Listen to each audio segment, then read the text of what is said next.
সুলাইমান আলাইহিস সালাতু ওয়াস সালামের কাছে পাখি আসছে। আসার পর বললেন, কি ঘটনা, কি কোথায় ছিলা?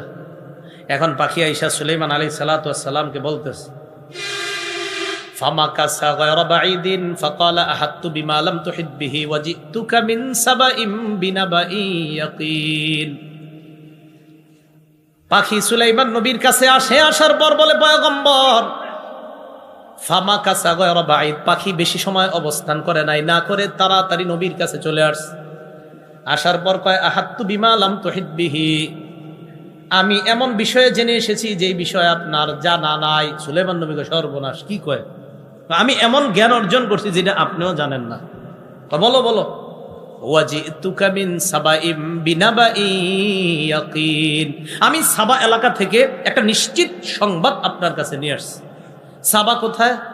ইয়ামানের একটা এলাকা, যে এলাকায় কিছু মানুষ বসবাস করত, ওই মানুষগুলারে বলা হতো সাবা, এলাকারে সাবা বলা হতো না। তারা ওই এলাকায় বসবাস করার কারণে ওই এলাকার নামকরণ করা হয়েছে সাবা। আবার বলছি, ইয়ামানের কোনো এলাকার নাম সাবা ছিল না। একদল মানুষ সেখানে বসবাস করত, তাদের নাম ছিল সাবা, ওই গোষ্ঠীর নাম ছিল সাবা। তো তারা ওখানে বসবাস করার কারণে এখন ওই এলাকার নাম হয়ে গেছে সাবা। আরে বুঝছেননি? আচ্ছা।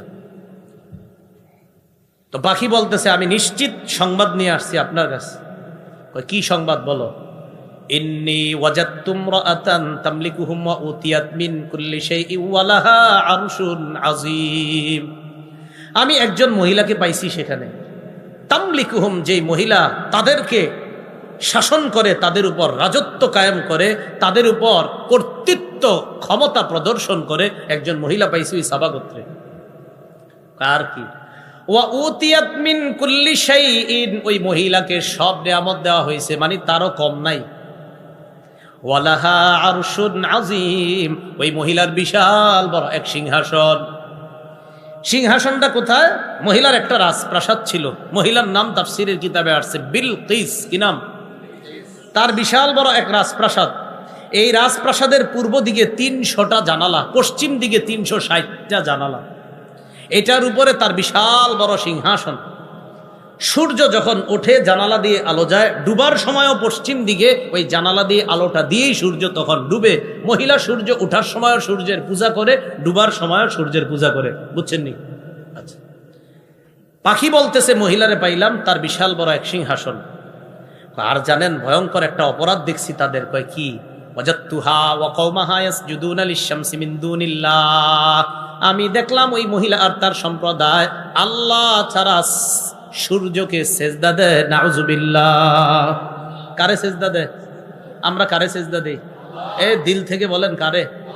কিন্তু এছাড়া মাঝে মাঝে আপনারা অন্য জায়গায়ও দেন কেন? হ্যাঁ, কোন তো মুখে আল্লাহ। সাহাবী আল্লাহ রসুলের সামনে আসছে, আসার পর বলি, ইয়া রাসূলুল্লাহ, অমুক এলাকায় গেলাম, যাওয়ার পর ওয়াফাকতুহুম ইয়াসজুদুনা লিমারজুবান, আমি দেখলাম ওই এলাকার মানুষ তাদের নেতারে সেজদা দেয়। নাউজুবিল্লাহ। ফাকুলতু ফি নাফসি আনতা আহাক্কু আন নাসজুদা লাক, আমি মনে মনে বললাম, আপনাকেই তো সেজদা দেওয়া বেশি দরকার। নাউজুবিল্লাহ। কারণ পৃথিবীর কোনো মানুষ যদি সেজদা পাওয়ার যোগ্য হয়, সেটা আপনি বেশি। এটা সত্যি কথা। পৃথিবীর কোনো মানুষ যদি সেজদা পাওয়ার যোগ্য হতেন তো আল্লাহ রসুল হতেন। যদি হতেন তো নবীজিকে, আচ্ছা এখন কি করবা কও? এর মানে সাহাবী বলতে যায়, হুজুর আমরা সবাই আপনার একটা সেজদা দিব। নবীজি এবার শাসন করে দিলেন, আচ্ছা শোনো তো, তুমি যদি আমার কবরের সামনে দিয়ে যাইতা, রসুল তখনও কিন্তু পৃথিবীতে, তিনি বলতেছেন, তুমি যদি আমার কবরের পাশ দিয়ে অতিক্রম করতা, আকুনতা তাসজুদুলাহ, আমার কবরকে কি তুমি সেজদা করতা? রাসূলুল্লাহ সাল্লাল্লাহু আলাইহি ওয়াসাল্লাম বলেন, সাবধান, আমি ইন্তেকালের পর যেখানে দাফন করবা সেটাকেও সেজদা করবা না, আমাকেও সেজদা করবা না। পৃথিবীর শ্রেষ্ঠ মানুষটা, তাকে সেজদা করা হারাম ঘোষণা হয়ে গেল। তিনি যেখানে আছেন শুয়ে, সেটাকে সেজদা করাও হারাম ঘোষণা হয়ে গেল। অতএব পৃথিবীর অন্য কোনো অলি আউলিয়া পীর গাউস কুতুব, তাদের কবর বা তাদেরকে সেজদা করা হারাম, শিরিক, কোনো সন্দেহ নেই। রাসূল সাল্লাল্লাহু আলাইহি সাল্লামের চেয়ে বড় পীর তো দুনিয়াতে আসবে না। শাইখুল হাদিস, আল্লামা, মুফতি, মুহাদ্দিস আসবে?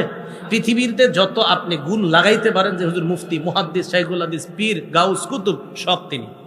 তো ওনার চেয়ে বড় কেউ তো আসবে না, তাকে সেজদা দেওয়া হারাম, অতএব অন্য কাউকে সেজদা দেওয়া বিলকুল হারাম। এভাবে সেভাবে ব্যাখ্যা করে অমুক ভাবে তমুক ভাবে কোনোভাবেই সেজদা দেওয়া জায়েজ নাই। যে সেজদা নিবে আর যারা করবে উভয়ে প্রতারক, ইসলামের দুশ্মন, এটাই চূড়ান্ত ভাবে প্রমাণিত। কথা বুঝে আসছে সবার? তাহলে রানী আর তার অনুসারীরা কারে সেজদা করে? না না না, সূর্য। কারে সেজদা করে? সূর্য। তো পাখি আবার কি কয় সুলাইমান নবীরে, ওয়াজাইয়ানা লাহুমুশ শাইতানু আমালাহুম।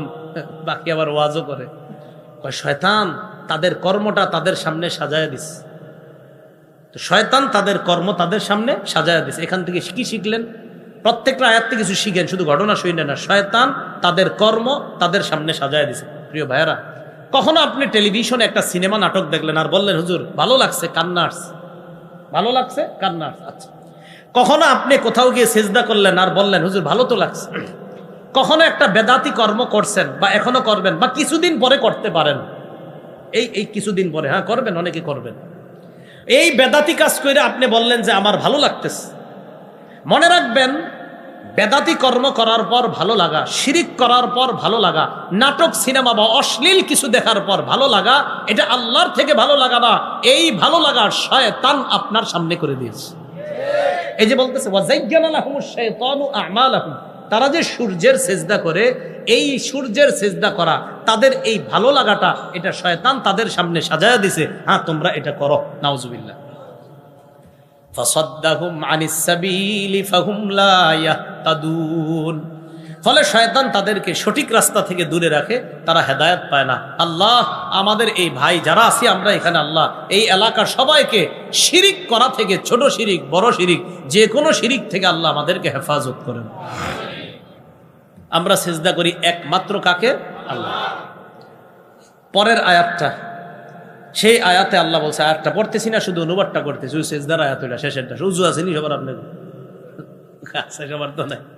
শেষের আয়াতে এরকম, তারা কেন আল্লাহর সিজদা করে না, যিনি আসমান জমিনের সব খবর বের করেন, যিনি তোমরা যা প্রকাশ করো যা গোপন করো সব জানেন, তিনি হলেন আল্লাহ। ইবাদতের একমাত্র উপযুক্ত তিনি, যিনি আরশে আজিমের রব। সেজদা করার একমাত্র কাউকে যদি করতে হয় তিনি হলেন আল্লাহকে সেজদা করা। সেজদা পাওয়ার একমাত্র যোগ্য আল্লাহ। সূর্য, গাছপালা, তারকা কেউ সেজদা পাওয়ার যোগ্য না, কারণ সবাই আল্লাহর মাখলুক। আল্লাহ হলেন খালেক। সেজদা দিতে হয় খালেককে, মাখলুককে কখনো সেজদা দিতে হয় না। কারণ মাখলুক সেজদা করে খালেকের। মাখলুক কার সেজদা করে? বলেন সূর্য মাখলুক কিনা? আরে সূর্য আল্লাহর সৃষ্টি না, সব মাখলুক। আল্লাহ ছাড়া সবই তো মাখলুক। তো মাখলুক কার সেজদা করে? বলেন খালেকের। বলেন কার? এবার আমার সাথে বলেন মাখলুক। বলেন মাখলুক। মাখলুককে সেজদা করতে পারে না, মাখলুক একমাত্র খালেককে সেজদা করে। মনে থাকবে না ইনশাল্লাহ? আচ্ছা, তো বক্তব্য শেষ ওই পাখির, যে আমি তো এরকম এরকম দেখছি। আর সুলাইমান নবী বলছে যদি বক্তব্য সঠিক দিতে না পারে খবর আছে ওর। সুলাইমান নবী তো বক্তব্য শুনছেন, সত্যি কথা কিনা এটা তো যাচাই করতে হবে। সুলাইমান নবী বলতেছে, ক্বালা সানানজুরু আসাদাকতা আম কুনতা মিনাল কাযিবিন। আমি দেখব বিষয়টা, তুমি কি সত্য বলছো নাকি তুমি মিথ্যাবাদী, বিষয়টা আমি দেখব। ইযহাব বিকিতাবি হাযা, এই চিঠিটা নিয়ে যাও। একটা চিঠি লেখছে, চিঠিটা নিয়ে যাও। ফাআলকি ইলাইহিম সুম্মা তাওয়াল্লা আনহুম ফানজুর মাযা ইয়ারজিউন। চিঠিটা নিয়ে যাও, নিয়ে যাওয়ার পর চিঠিটা তাদের কাছে ফেলে দাও, দেওয়ার পর তুমি একটু দূরে যাইবা। পাখিকে বললেন চিঠিটা নাও, নেওয়ার পর তাদের কাছে ফেলে দিবা, তুমি একটু জুড়ে যাইবা, যাওয়ার পর দেখবা তারা কি জবাব দেয়, তাদের রিয়াকশনটা কি চিঠি পাওয়ার পর তুমি আমারে জানাইবা। হুদহুদ পাখি চিঠি নিয়ে আসছে, ডানায় করে অথবা ঠোঁটে করে। বলেন তো পাখি চিঠি আনছে কি করে? ডানায় অথবা ঠোঁটে চিঠি নিয়ে আসছে। আসার পর রানী যে ঘুমায়, যে দিক দিয়ে ঘুম থেকে ওঠে এটা পূর্ব দিক, উইঠাই তিনি সূর্যের পূজা করবে। পূর্ব দিকে সূর্যটা তার জানালা দিয়ে ঢুকে। হুদহুদ পাখি কি করছে? রানী উঠার আগেই তার ঘরে অথবা তার উপরেই চিঠিটা ফেলে দিয়ে একটু দূরে গিয়া চুপচাপ বসা, যে দেখি রানী কি করে। রানী যখন চিঠি পাইছে, চিঠি পাওয়ার পর চিঠি দেখছে, দেখাই সভাসদ বর্গ যারা তাদেরকে ডাকছে। রানীর সভাসদ বর্গ যেটা ছিল, আপনার সভাপতি মণ্ডলী ছিল রানীর ৩১২ জন। বলেন কয়জন? এই ৩১২ জনের অধীনে ১০,০০০ করে অঙ্ক দেন তো কত হয়? 312 জন, প্রত্যেকের অধীনে কত? আচ্ছা থাক, অঙ্ক দেওয়ান লাগবে না, সবাই হিসাবের অপেক্ষায় থাকবো। থাক, 312 জন আপনার বাসায় গিয়ে হিসাব করে নেন। রানীর মন্ত্রী পরিষদ বর্গ ছিল 312 জন, প্রত্যেকের অধীনে আবার 10,000, প্রত্যেকের অধীনে কয় হাজার, এবং প্রত্যেকেই শক্তিশালী যোদ্ধা, তাদের শক্তির শেষ নাই, এটা তাদের দাবি। রানী আসার পর সভাসদ বর্গ যারা আছে, আপনার সভাপতি মন্ডলী সবগুলারে ডাকছে, 312 জন। ডাকার পর রানী বলল, قالت يا ايها الملأ اني القي الي كتاب كريم। রানী বলল, আমার কাছে পাঠানো হয়েছে, উলকিয়া ইলাইয়া, আমার কাছে নিক্ষেপ করা হয়েছে, আমার কাছে প্রেরণ করা হয়েছে, কিতাবুন কারীম, সম্মানিত একটা চিঠি। সুবহানাল্লাহ বলেছে। রানী কি বলছে চিঠিটারে? বলেন না সবাই, কি বলছে? সম্মানিত কেন বলছে? সম্মানিত চিঠি বলছে, দেখেন, বলছে সম্মানিত চিঠি। আচ্ছা পরে বলতেছে আপনাদেরকে কেন বল। ইন্নাহু মিন সুলাইমান, এই চিঠি বাদশাহ সুলাইমানের পক্ষ থেকে। ইন্নাহু বিসমিল্লাহির রহমানির রহিম। চিঠির মধ্যে কি লেখা জানো? চিঠিতে লেখা বিসমিল্লাহির রহমানির রহিম, আল্লাহর নামে শুরু করছি, যিনি রহমান যিনি রহিম, বাস শুরু। আল্লাহ তালু আলাইয়া, এই রানী তুমি আর তোমার অনুসারী যারা আমার উপর অহংকার করবা না, আমার উপর প্রতাপগিরি দেখাইবা না। সুলাইমান নবী বলতেছে, আল্লাহ তালু আলাইয়া, আমার উপর অধিকার খাটাইবা না, আমার উপর অহংকার করবা না। ওয়াতুনি মুসলিমিন, ভালোই ভালো সারান্ডার করে, বশ্যতা স্বীকার করে আমার কাছে চলে আস। বাস চিঠি একটুকি। লাগবে না। কি বললেন চিঠির মধ্যে? আল্লাহর নামে শুরু করছি, তোমরা আমার উপর অহংকার প্রদর্শন করবা না, আমার বশ্যতা স্বীকার করে আমার কাছে চলে আসবে। দেখেন সামান্য কথা, বিসমিল্লাহির রহমানির রহিম, আল্লাহর নামে শুরু করছি, যিনি রহমান যিনি রহিম, বাস। 2, আল্লাহ তাআলু আলাইয়া, রানী আমার উপর অহংকার করবা না। 3, আমার বশ্যতা স্বীকার করে আমার কাছে চলে আসো। চিন্তা করেন, মাত্র 3টা লাইন, এই 3 লাইনের মধ্যে কি পাওয়ার ছিল, যে পাওয়ারের কারণে রানী কয় আমার কাছে একটা সম্মানিত চিঠি আসছে। আরে পাওয়ার হবে না কেন? কারণ চিঠির মধ্যে আল্লাহ নামটা আছে, রহমান আছে, রহিম আছে, আমার রবের নামটাই তো একটা পাওয়ার, তাই রানীর অন্তরে পাওয়ার সৃষ্টি হয়। তাই বলছে করিম, সম্মানিত চিঠি। বুঝে আসছেনি সবার? ওই আল্লাহ নামাজ বলছে এটা একটা সম্মানিত চিঠি। এই কথা বলার পর রানীর সামনে যারা আছে এরা বলতেছে, রানী এবার বলতেছে, ক্বালাত ইয়া আইয়ুহাল মালাউ আফতুনি ফি আমরি, এখন তোমরা পরামর্শ দাও আমি কি করতে পারি। মা কুনতু কাতিআতান আমরান হাত্তা তাশহাদুন, তোমাদের উপস্থিতি ছাড়া আমি কখনো কোনো বিষয়ের চূড়ান্ত সিদ্ধান্ত নেই না, এখন তোমরাই বলো কি করব। সামনে যারা আছে এরা কি কয়, ক্বালু নাহনু উলু কুওয়াতি ওয়া উলু বাসিন শাদীদ, আপনি টেনশন করেন না, আমরা শক্তিশালী, আমরা কঠোর যোদ্ধা, শক্তিশালী যোদ্ধা। কথায় অহংকার প্রকাশ পেয়েছে, বলেন নাউজুবিল্লাহ। বাকি তারা আরেকটু ভালো কথা বলছে, ওয়াল আমরু ইলাইকি, ব্যাপারটা আপনার হাতে ছেড়ে দিলাম। ফানজুরি, আপনি চিন্তা করে দেখেন। মাজা তা'মুরিন, আপনি আমাদেরকে কি আদেশ করবেন, আপনি চিন্তা করে দেখেন, আপনি যা বলবেন আমরা সেটাই শুনব। রানী কয়, শক্তিশালী আর ক্ষমতার কথা বলছো না, এগুলা সব জায়গায় চলে না। দেখেন কি কয়, قالت إن الملوك إذا دخلوا قرية أفسدوها وجعلوا أعزة أهلها أذلة وكذلك يفعلون। রানী কয়, রাজা বাদশারা যখন কোন এলাকায় প্রবেশ করে, ওই এলাকা নষ্ট করে দেয়, ওই এলাকার সম্মানিত যারা তাদেরকে অপদস্থ করে ছাড়ে। সুলাইমান নবী যদি আসে এটাই করবে, আমগরে অপদস্থ করে ছাড়বে। তারপরেও আমি একটু পরীক্ষা করি। রানী কয়, আমি দেখবো সুলাইমান নবী কি দুনিয়াদার বাদশা না দিনদার বাদশা, একটু পরীক্ষা করব। পরীক্ষা করার পর সিদ্ধান্ত নিব, যুদ্ধ করব না বশ্যতা স্বীকার করে তার কাছে চলে আসব। এইটা সিদ্ধান্ত নিব কখন? আমি তার কাছে কিছু উপঢৌকন পাঠাবো, দেখি কি হয়। ইন্নী মুরসিলাতুন ইলাইহিম বিহাদিয়াতিন ফানাযিরাতুম বিমা ইয়ারজিউল মুরসালুন, আমি তার কাছে উপঢৌকন পাঠাবো, যাদেরকে দিয়ে পাঠাবো দেখি তারা কি জবাব নিয়ে আসে। উপঢৌকন নিয়ে রানীর দল সুলাইমান নবীর কাছে গেছে। ফালাম্মা জাআ সুলাইমান ক্বালা আতুমিদ্দুনানি বিমাল ফামা আতানি আল্লাহ খায়রুম মিম্মা আতাকুম। সুলাইমান নবীর কাছে গেছে, যাওয়ার পর কয়, সুলাইমান আলাইহিস সালাতু ওয়াস সালাম, আমারে সম্পদ দিয়ে সাহায্য করতে চাও? তোমাদেরকে আল্লাহ যা দিস আর আমাকে আল্লাহ যা দিস, তোমাদেরকে যা দিয়েছে এর চাইতে আমারে আল্লাহ যা দিয়েছে 1000 গুণ বেশি দামি। আল্লাহ আমারে পাখির ভাষা বুঝার ক্ষমতা দিছে, এর চেয়ে বড় নিয়ামত আর কি? আল্লাহ আমারে পিঁপড়ার ভাষা বুঝার ক্ষমতা দিছে, এর চেয়ে বড় নিয়ামত কি? পরের বাক্যটা দেখেন কত সুন্দর, বল আনতুম বিহাদিয়াতিকুম তাফরাহুন, বরং তোমরাই তোমাদের উপঢৌকন নিয়ে খুশি থাকো। আমগো বাংলাদেশি অনুযায়ী তোমরা নিয়ে তোমরাই ভালো থাকো। সুলাইমান নবী তোমাদের উপঢৌকন নিয়ে তোমরাই খুশি থাকো। ইরজি ইলাইহিম, যাও রানীর কাছে যাও, ফিরে যাও, তাকে গিয়ে জানাবা ফালানাতিয়ান্নাহুম বিজুনুদিল লা কিবালা লাহুম বিহা, এমন বাহিনী নিয়ে রানীর বিরুদ্ধে আসতেছি আমি যেই বাহিনীর মোকাবেলা করার ক্ষমতা তাদের নাই। ওয়ালা নুখরিজান্নাহুম মিনহা আদিল্লা, তাদেরকে সেখান থেকে অপদস্থ করে বের করে ছাড়বো। ওয়াহুম সাগিরুন, লাঞ্ছিত অবস্থায় তারা বের হবে।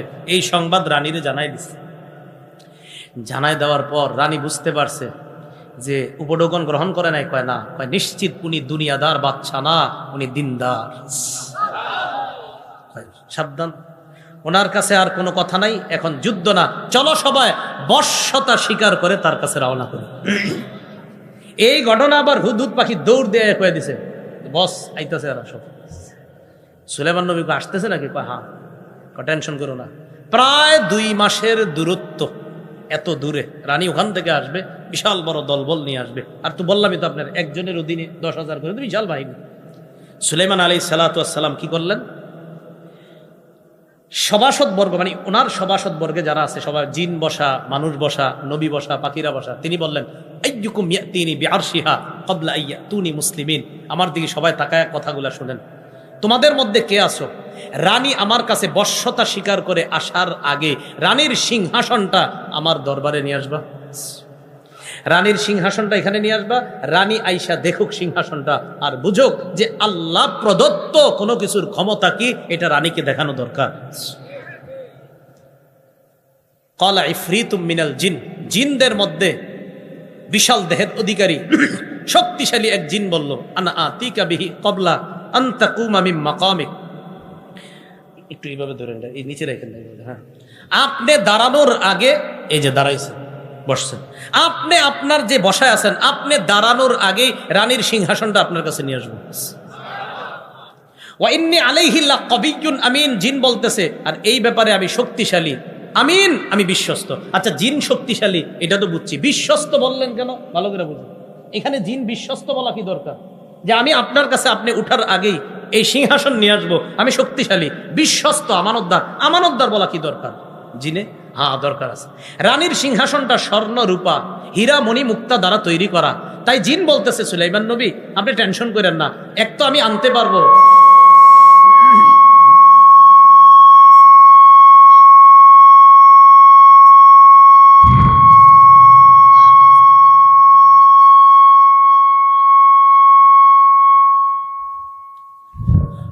আচ্ছা শোনেন,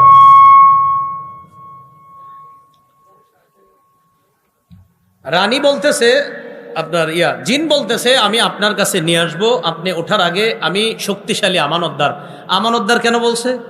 আমানতদার এই কারণে বলছে, ও নবী সুলাইমান, রানীর সিংহাসনটা স্বর্ণ রূপা আরো অনেক দামি জিনিস দ্বারা তৈরি, বিশ্বাস করেন আমি একটাও এদিক সেদিক করব না, যেমন সিংহাসন তেমনই নিয়ে আসবো, তাই বলছে আমি আমানতদার।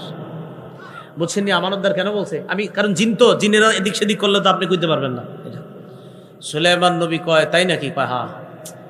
এবার জিন পাওয়ার বলল আমি আপনি উঠার আগে আনবো। ক্বালাল্লাযী ইনদাহু ইলমুম মিনাল কিতাব, সভাসদ বর্গের মধ্যে একজন আলেম ছিল, নাম আসিফ ইবনে বরখিয়া। ওই আলেম বলল সুলাইমান নবীকে, আনা আতিকা বিহি ক্বাবলা আইয়ারতাদ্দা ইলাইকা তরফুক, জিন তো বলছে আপনি উঠার আগে নিয়ে আসবে সিংহাসন, আপনার চোখের পলক পড়ার আগে আমি নিয়ে আসবো। আলেম বলেন কে? ইমাম ফখরুদ্দিন রাজি রহমতুল্লাহি আলাই লিখেছেন যে আলেম দ্বারা যদিও আসিফ ইবনে বরখিয়া উদ্দেশ্য, আসলে ইমাম ফখরুদ্দিন রাজি লিখেছেন যে এইখানে আলেম দ্বারা খুদ সুলাইমান নবী উদ্দেশ্য। সুলাইমান নবী পাল্টা জিনের বলছে আমি উঠার আগে তুমি আনবা, মানে যদি সুলাইমান নবী উদ্দেশ্য হয় তাহলে সুলাইমান নবী পাল্টা, যদি এখানে আলেম দ্বারা আসিফ উদ্দেশ্য না হয়ে সুলাইমান নবী উদ্দেশ্য হয়, তো জিনকে সুলাইমান নবী বললেন, আমি তো ওঠার আগে তুমি আনবা, তোমার চোখের পলক পড়ার আগে আমি নিয়ে আসবো। এটা হলো আল্লাহ প্রদত্ত নবীর থেকে মুআজিজা, যে তোমারটা জিনের পাওয়ার আর আল্লাহ প্রদত্ত যে পাওয়ার, তোমার চোখের পলক, এই দেখেন, এই শেষ, চোখের পলক পড়বে উঠবে। তো চোখের পলক পড়ছে, আর হঠাৎ ফালাম্মা রাআহু মুস্তাকিররান ইনদা, সুলাইমান নবী দেখলেন সিংহাসন তার সামনে অলরেডি চোখের পলক পড়ার আগে উপস্থিত। সুলাইমান নবী বললেন, হাদা মিন ফাদলি রব্বি, এটা আমার রবের অনুগ্রহ। সুবহানাল্লাহ। তাহলে একজন আলেম, হক্কানি আলেমেরও মর্যাদা এখানে ফুটে ওঠে। আল্লাহ বলেন, ক্বালাল্লাযী ইনদাহু ইলমুম মিনাল কিতাব, যার কাছে কিতাবী ইলম ছিল। এই জায়গায় অবশ্যই কিতাবী ইলম দ্বারা উদ্দেশ্য আল্লাহর নাজিলকৃত তাওরাত কিতাবের জ্ঞান। বুঝছেন কি বলছি? আল্লাহর নাজিলকৃত, বারবার আল্লাহ যেই তাওরাত নাজিল করেছে, কারণ তাওরাত বিকৃত করে ফেলছে ইহুদিরা। আল্লাহর নাজিলকৃত যে তাওরাত, ওই তাওরাতের জ্ঞান যার কাছে ছিল, তিনি বললেন, আপনার নজর পড়ার আগেই আমি সিংহাসন আপনার কাছে নিয়ে আসবো। একজন আলেমের মর্যাদা এখান থেকে ফুটে ওঠে। সুলাইমান নবী তার সিংহাসন নিয়ে আসছে, আনার পর রানীকে এরপর আনছে, লম্বা আলোচনা শেষে রানীকে ওখানে আনার পর রানীর যেই অবস্থা হয়েছে, সিংহাসনটা আইসা যখন দেখছে, আরো কিছু ঘটনা দেখার পর রানী বুঝতে পারছে সুলাইমান নবী যেই রবের দাওয়াত দেয়, যেই রবের পক্ষ থেকে তিনি একজন রসুল, সেই রব সত্য। রানী আগেও বুঝতে পারছে আসলে যে সত্য বলতে কিছু আছে, কিন্তু পারিপার্শ্বিক অবস্থার কারণে অন্যরা সেজদা করত, রানীও সেজদা করত। মুফাসসিরিনে কেরাম লেখছে, এই জন্য এলাকার অবস্থা, পরিবেশ যদি খারাপ হয়, একটা ভালো মানুষও খারাপ হয়ে যায়। এই জন্য পরিবেশ সুন্দর করা, পরিবেশ সুন্দর করার জন্য কোরআন হাদিসের ব্যাপক প্রচারণার কোনো বিকল্প নাই। এই জন্য কোরআন সুন্নাহর ব্যাপক প্রচার করতে হবে। সুলাইমান নবীর সামনে আইসা সিংহাসন দেখছে, আরো অনেকগুলা ঘটনা ঘটছে। রানী সেখানে বলল, আসলামতু মা সুলাইমান লিল্লাহি রাব্বিল আলামিন, আমি এই মুহূর্তে আল্লাহর সামনে আত্মসমর্পণ করলাম, যিনি বিশ্ব জগতের রব। সুলাইমান নবীর সাথে আমিও এই মুহূর্তে মুসলমান হয়ে গেলাম। রানী সর্বশেষ আসছে, ইসলাম স্বীকার করেছে, আল্লাহর কাছে আত্মসমর্পণ করেছে। এখান থেকে আমরা যে কয়েকটা বিষয় জানলাম, এক, এলেম দেয় কে? তাই শুকরিয়া আদায় করব কার? নেয়ামত দেয় কে? তাই নেয়ামতে বেশি স্মরণ করব কাকে? দুঃখের সময় আল্লাহরে বেশি ডাকবো না সুখের সময় বেশি ডাকবো? মনে আছে না ওই যে কথাগুলো? সুখের সময় বেশি ডাকবো। তৃতীয় যে বিষয়টা, এলমে দ্বীনের মর্যাদা ফুটে ওঠে, এলেমের অনেক মর্যাদা। এই জন্য আমরা আমাদের সন্তানগুলারে আলেম বানানোর চেষ্টা করব।